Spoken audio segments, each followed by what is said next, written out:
design wall right now, but we are going to be filling this up with many, many squares because we are going to be making a cross quilt, the cross of many squares. You're going to need 768 squares, and it'll be easiest if you can design it on a wall. There are a lot of different ways to make design walls. This happens to be a wall of batting, Hobbs Heirloom 80/20, and the fabric just sticks to it. You can put the fabric anywhere and then you can pick it up again and move it again, and it sticks on there. This is going to be very, very, very helpful for you.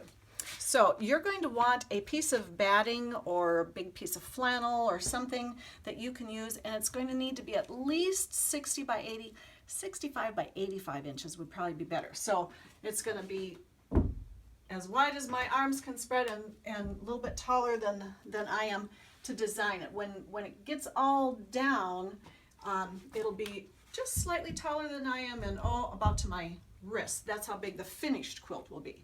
But you're going to want something about 65 by 85 for a design wall. Another thing you're going to want are some of these erasable markers. These are by Friction.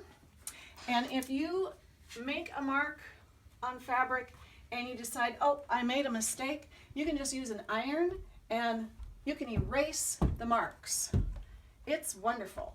So when I'm done with this design wall and I want to do something else, I can take another color and I can mark it again, and it's wonderful. So the erasable markers by Friction are nice.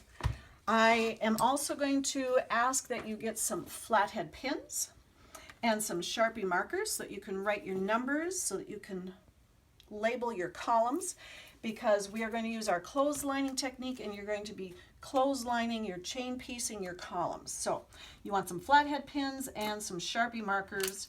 You want the erasable markers for your design wall. You're going to need rotary cutter and mat. You're going to want some rulers. I'm going to be using a 5-inch ruler because I can mark 2 spaces and 2.5 inch squares will fit in those tracks. So a 5-inch ruler is really nice. You can use whichever one you want though. Also, it's really nice to use some of these squaring up tools. If you're using scraps, it's kind of nice to use a square up ruler, and there are lots of those.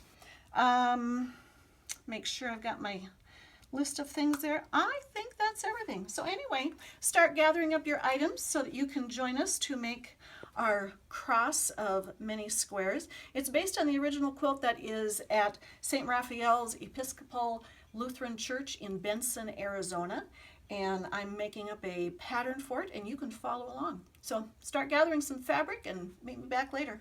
Toodaloo.